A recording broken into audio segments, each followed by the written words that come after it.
morning, student. Sit down, please. Thank you, sir. कैसे हैं? अच्छे हैं, सर. आज आपको हिंदी में पाठ 7 हाथी और टिटहरी की बहुत ही अच्छी कहानी है, जो दोनों की दोस्ती का संकेत देती है। और टिटहरी बहुत छोटी चिड़िया होती है ना, और कैसे अपने 2 पैरों से आसमान रोकने की बात करती है, उसके विषय में आप लोग जानकारी करेंगे। कहानी बहुत मजेदार है और ज्ञान से भरपूर भी है, ठीक है ना? हाँ।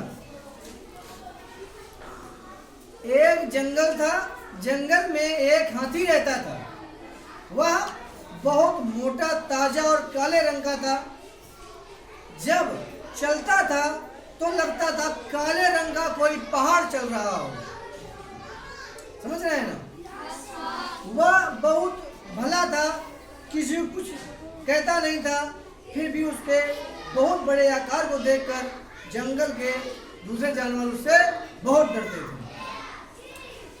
जंगल में जो हाथी था, हाथी तो वैसे भी बहुत मोटा ताजा होता है, बहुत विशाल जानवर होता है, तो सीधा बहुत था, किसी को कुछ भी नहीं कहता था।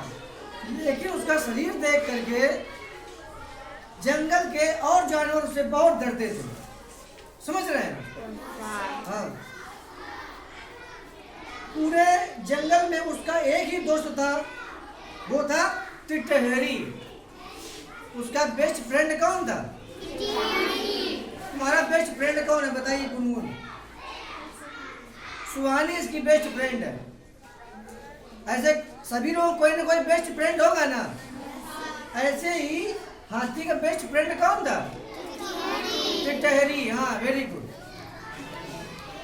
एक नन्ही सी चिड़िया थी, वह हाथी से बिल्कुल नहीं डरती थी। दोनों में बहुत पक्की दोस्ती थी। अब थी तो बहुत छोटी, लेकिन उससे उसकी दोस्ती थी बहुत पक्की, इसलिए वो हाथी से बिल्कुल भी नहीं डरती थी। कौन नहीं डरती थी? किससे नहीं डरती थी? हाथी से. हाँ, वेरी गुड। कभी कभी वह हाथी की पीठ पर बैठकर जंगल की सैर करती थी। अब उसका वजन तो 2500 ग्राम नहीं होगा। अब हाथी के एक बाल में भी बैठ जाएगी तो हाथी कुछ असर पड़ेगा? नहीं सर. नहीं पड़ेगा। इतनी सी चिड़िया थी, हाथी इतना बड़ा था।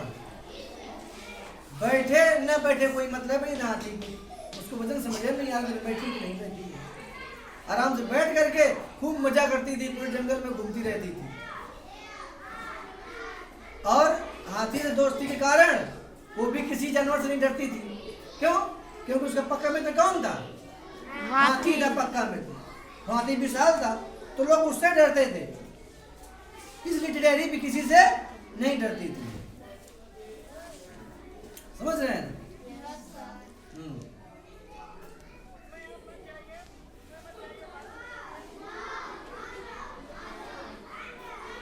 जब वह हाथी की पीठ पर सवार होती तो उसे बहुत अच्छा लगता था। वह रास्ते के पेड़ों पर बैठे दूसरे बड़ी चिड़ियों को छेड़ती हुई चलती। हाथी के डर से उसे कुछ कोई नहीं कहता था। अब देखिए, चिड़िया छोटी थी, लेकिन बड़ी बड़ी चिड़ियों से वो कुछ भी हरकत करती थी, लेकिन कोई उसे कुछ नहीं कहता था। क्यों?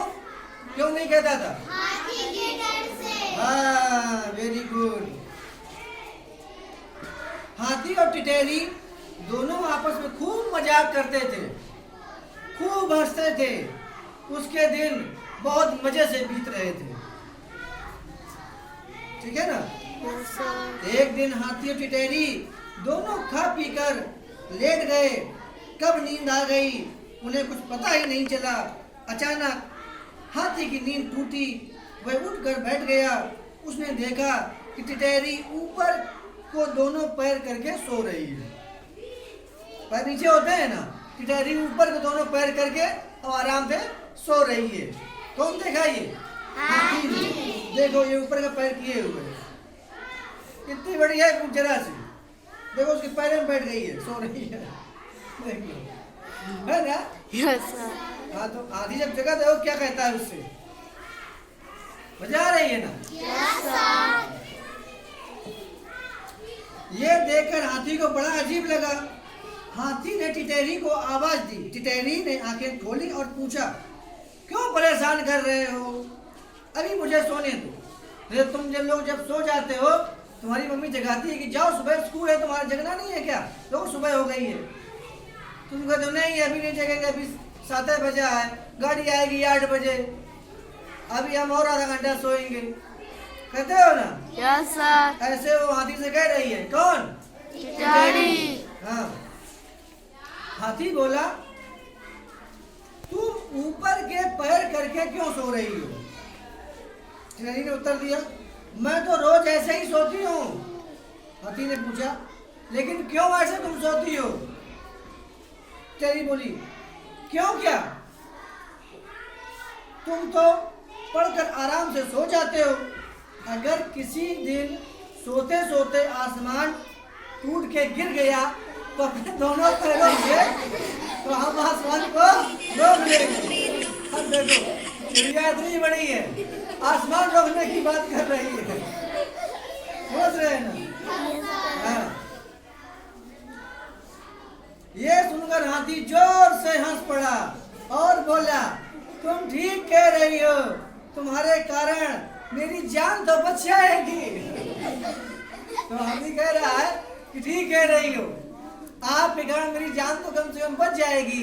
पैर ऊपर करके सो रही हो, आसमान गिरेगा, पैर से उसको रोक देंगे तो हमारे ऊपर नहीं गिरा तो हम बच जाएंगे।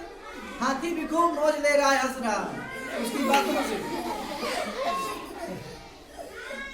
अब तो टिटेरी भी खूब हंसी।